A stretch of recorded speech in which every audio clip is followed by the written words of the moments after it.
नमस्कार good morning. आज August 3 तारिख सोमवार। आज दिन भरी अनेक बड़ गुरुत्वपूर्ण खबर गुड़िक आसीचे। तेबे आसंतु आज सकाळ आसीथिबा 20टी बड़ खबर उपरे नजर पकाइबा। नंबर 1 आज जाजपुर जिले में स्कूल खोला।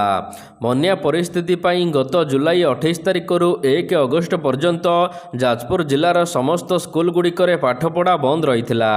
तेबे बन्या पानी कमी आज समस्त स्कूल गुड़िक खोलुचे, किंतु अधिकांश जगार जोठारे जलबंदी परिस्थिति रही पानी जमी रही जिलार एभली 77टी स्कूल किंतु आज पाठपढ़ा बंद रहिबो। बाकी सबुआडे आज स्कूल खोलुचे। नंबर 2 ओडिशा राजपथरे एआई आधारित चालाण कटुचे। जातीय और राज्य राजपथरे यातायात व्यवस्था को अधिका सुरक्षित स्वच्छ करने पाई एआई आधारित ई चालाण सिस्टम ओडिशा रे कार्यक्षम होइचे। यही आधुनिक व्यवस्था माध्यम ट्रैफिक नियम उल्लंघन को स्वयंचालित भाव में चिन्हट करी तुरंत ई चालाण कटा जाउचे। राजपथरे स्थापित होइथिबा एही एआई कैमेरा गुड़िक गाड़ी नंबर प्लेट रु स्वयंचालित भाव में चालाण काटुचे। जदि आपण अत्यधिक बेगरे गाड़ी चलाउचंती, हेलमेट बिना बाइक चलाउचंती, सीट बेल्ट पिंधि नांती किंबा मोबाइल फोन व्यवहार करी गाड़ी ड्राइविंग करुचंती, रोड सिग्नल उल्लंघन करुचंती किंबा भूल लेन रे यातायात करुचंती, तेबे एणिकी आपणको आउ त्राही मिलिबो नाही। नंबर 3 महानदी रे टळिला बन्या आशंका। आउ बन्या आशंका नाही ओडिशा रे। महानदी सहित अन्यान्य नदी मानकरे मध्य बन्या आशंका टळिचे। स्थिति समीक्षा करी कहिचंती जल संपद विभागर सर्वोच्च जंत्री दिलीप राउत। महानदी रो बन्या पानी द्रुत गति रे कमुचे, किंतु हीराकुद रे एबे 22टी गेट देई बन्या जल छड़ा जाउचे। आगको धीरे धीरे गेट सब बंद करा जिवो बोली कहा जायचे। नंबर 4 आज ओडिशा गस्तरे आसुचंती राष्ट्रपति। राष्ट्रपति द्रौपदी मुर्मू आज 5 तारिख पर्यंत ओडिशा गस्तरे आसुथिबारु सुरक्षा व्यवस्था कड़ाकड़ी करा जायचे। एथिपाई 40 प्लाटून पुलिस बाहिनी मुतयन रहिबे, 150 जन पुलिस अधिकारी मुतयन रहिबे।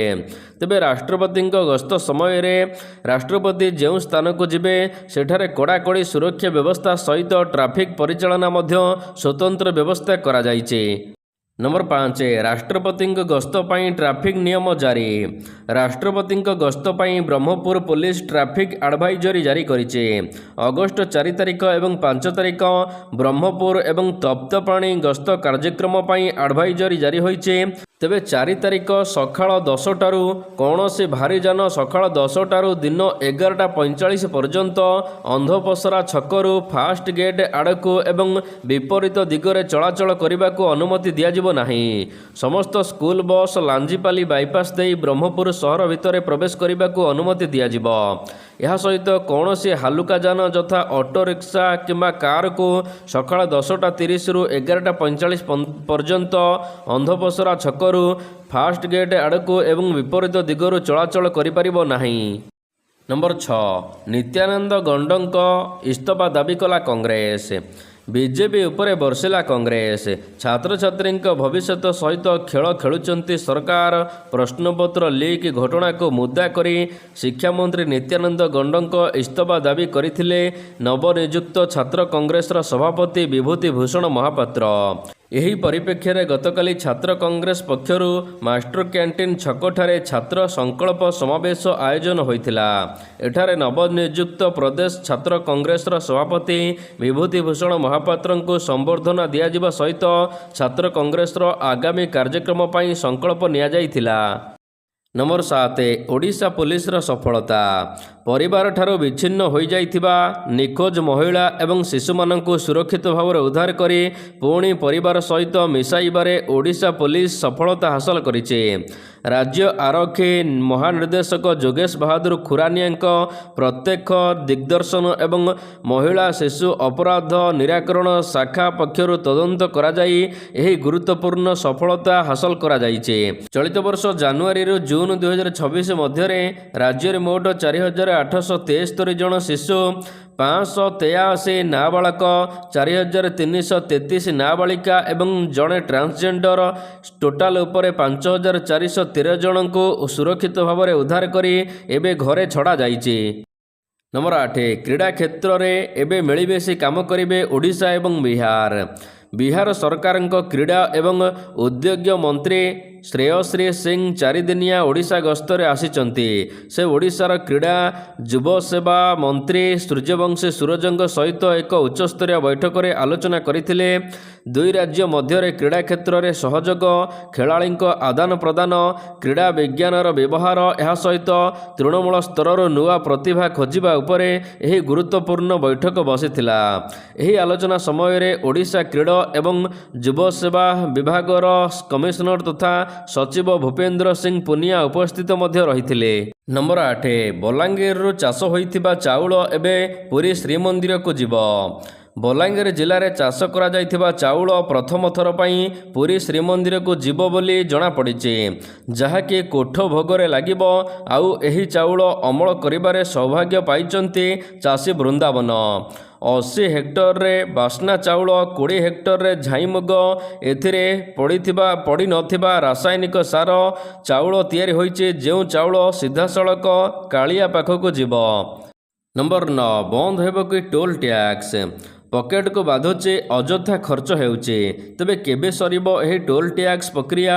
ଏହି ପ୍ରଶ୍ନ ପ୍ରତ୍ୟେକ ଗାଡ଼ି ଚାଳକଙ୍କ ମନରେ ଥାଏ। ତେବେ ଲୋକମାନଙ୍କ ମନରେ ଉପୁଜିଥିବା ଏହି ପ୍ରଶ୍ନର ଉତ୍ତର ସରକାର ଦେଇଛନ୍ତି। ସଂସଦରେ ଏ ପ୍ରସଙ୍ଗରେ ଆଲୋଚନା ହୋଇଛି, ଯେଉଁଥିରେ ସରକାର ଜାତୀୟ ରାଜପଥରେ ଟୋଲ୍ ଟ୍ୟାକ୍ସ ବନ୍ଦ କରିବା କିମ୍ବା ଟୋଲ ପ୍ଲାଜାକୁ ହଟାଇବା ପାଇଁ କୌଣସି ଯୋଜନା ନଥିବା ବୋଲି କହିଛନ୍ତି। ଆଦାୟ ହେଉଥିବା ଟୋଲ ରାଜସ୍ୱ ରାଜପଥ ରକ୍ଷଣାବେକ୍ଷଣ, ବିକାଶ ଏବଂ ସମ୍ପ୍ରସାରଣରେ ବ୍ୟବହାର କରାଯାଉଥିବା ସରକାର କହିଛନ୍ତି। ନମ୍ବର 10, ନିଟ୍ ପିଜି ପରୀକ୍ଷା ନିୟମ ବଦଳିଲା। ଆସନ୍ତା ଅଗଷ୍ଟ 30 ତାରିଖରେ ନିଟ୍ ପିଜି 2026 ପରୀକ୍ଷା ଅନୁଷ୍ଠିତ ହେବାକୁ ଯାଉଛି। ଏହା ପୂର୍ବରୁ ଛାତ୍ରଛାତ୍ରୀଙ୍କ ପାଇଁ ବଡ଼ ଖବର ଆସିଛି। ଚଳିତ ବର୍ଷ 2,73,183 ଛାତ୍ରଛାତ୍ରୀ ପଞ୍ଜୀକରଣ କରିଛନ୍ତି। ଏହି ସଂଖ୍ୟା ଗତ ବର୍ଷ ତୁଳନାରେ 12% ଅଧିକ ରହିଛି। ଏଥର ଦେଶବ୍ୟାପୀ 340ଟି ସହରରେ 1300ରୁ ଅଧିକ କେନ୍ଦ୍ରରେ ପରୀକ୍ଷା ହେବ। ଏଥିପାଇଁ 60,000 ସୁରକ୍ଷା କର୍ମଚାରୀ ନିୟୋଜିତ ହେବେ। ପରୀକ୍ଷା କେନ୍ଦ୍ର ଆଖପାଖରେ କଡ଼ା ସୁରକ୍ଷା ବ୍ୟବସ୍ଥା କରାଯିବ।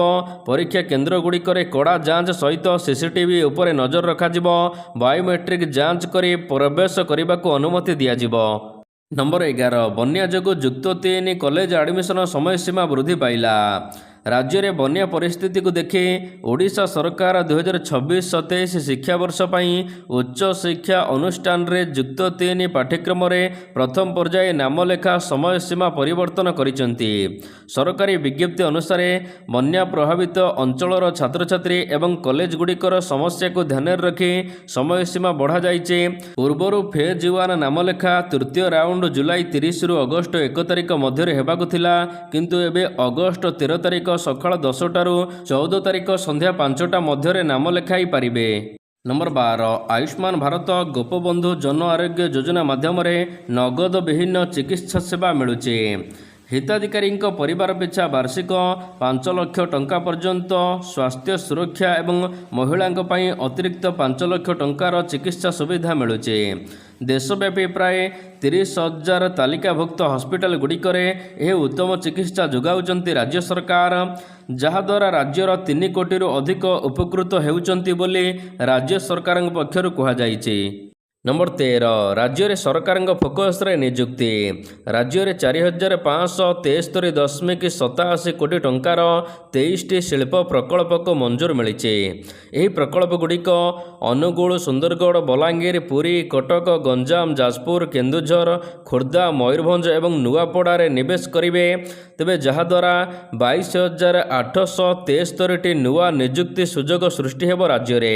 ଶିଳ୍ପ ବିକାଶ ସହିତ ସ୍ଥାନୀୟ ଅର୍ଥନୀତିକୁ ଯାହାଦ୍ୱାରା ନୂଆ ଗତି ମିଳିବ। ରାଜ୍ୟ ସରକାର ଏବେ ଶିଳ୍ପାୟନକୁ ଫୋକସ କରୁଛନ୍ତି ଓଡ଼ିଶାରେ। ନମ୍ବର 14, ଓଡ଼ିଶାର ଯୁବପିଢ଼ିଙ୍କୁ ସ୍ୱାବଲମ୍ବୀ କରିବା ଲକ୍ଷ୍ୟରେ ରାଜ୍ୟ ସରକାର। ଓଡ଼ିଶାରେ ଆରମ୍ଭ ହୋଇଛି ଓଡ଼ିଶା ଦକ୍ଷତା ବିକାଶ ପ୍ରକଳ୍ପର ଦ୍ୱିତୀୟ ପର୍ଯ୍ୟାୟ। ଯୁବପିଢ଼ିଙ୍କୁ ମିଳିବ ଅତ୍ୟାଧୁନିକ ଏବଂ ଶିଳ୍ପ ଭିତ୍ତିକ କୌଶଳର ତାଲିମ।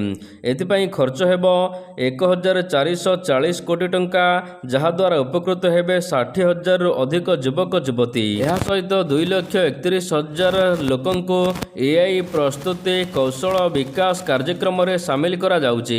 ନମ୍ବର 15, ଗ୍ରାମ ପଞ୍ଚାୟତକୁ ସଶକ୍ତ କରୁଛନ୍ତି ରାଜ୍ୟ ସରକାର। ସଂଶୋଧିତ ହୋଇଛି ରାଷ୍ଟ୍ରୀୟ ଗ୍ରାମ୍ୟ ରାଜସ୍ୱ ଅଭିଯାନ।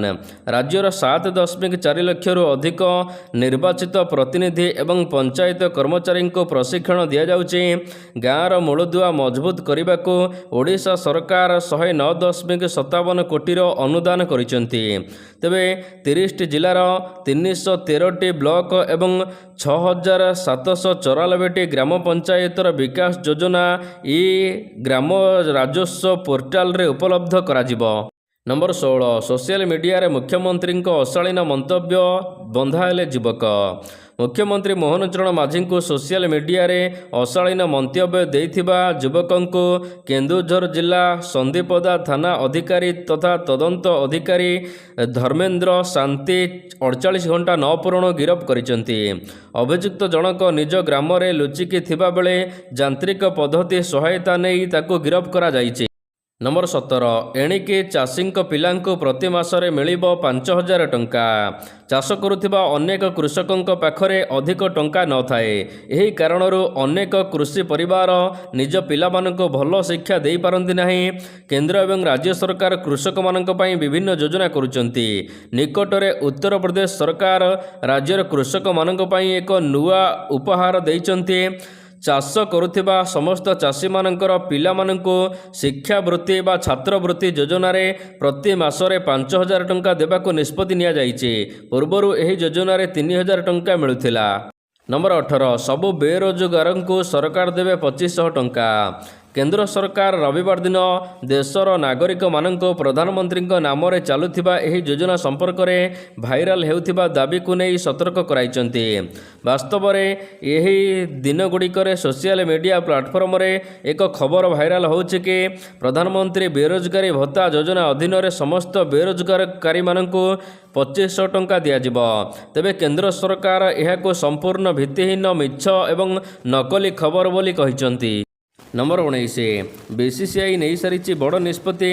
ଶ୍ରୀଲଙ୍କା ଗସ୍ତ ପାଇଁ ଭାରତୀୟ କ୍ରିକେଟ ଦଳରେ ବଡ଼ ପରିବର୍ତ୍ତନ ହେବାକୁ ଯାଉଛି। ଆହତ କାରଣରୁ ଷ୍ଟାର ଦ୍ରୁତ ବୋଲର ଯଶପ୍ରୀତ ବୁମରା ଦଳରୁ ବାଦ ପଡ଼ିଛନ୍ତି। ଫଳରେ 2 ନମ୍ବର ଟେଷ୍ଟ ମ୍ୟାଚ୍ରେ ଏହି ସିରିଜ୍ରେ ଟିମ୍ ଇଣ୍ଡିଆକୁ ତାଙ୍କ ବିନା ମଇଦାନକୁ ଓହ୍ଲାଇବାକୁ ପଡ଼ିବ। ଏ ପରିସ୍ଥିତିରେ ଭାରତୀୟ କ୍ରିକେଟ କଣ୍ଟ୍ରୋଲ ବୋର୍ଡ BCCI ବାଧ୍ୟ ହୋଇ ଦଳରେ ପରିବର୍ତ୍ତନ କରୁଛି। ସୂଚନା ଅନୁସାରେ ବୁମରାଙ୍କ ସ୍ଥାନରେ ଦ୍ରୁତ ବୋଲର ଆକିବ ନବୀଙ୍କୁ ତାଙ୍କ ବଦଳରେ ଶ୍ରୀଲଙ୍କା ପଠାଯିବ। ରିପୋର୍ଟ ଅନୁସାରେ ଅଗଷ୍ଟ 15ରୁ ଆରମ୍ଭ ହେବାକୁ ଥିବା ଟେଷ୍ଟ ସିରିଜ୍ରୁ ବାଦ ପଡ଼ିଛନ୍ତି ବୁମରା।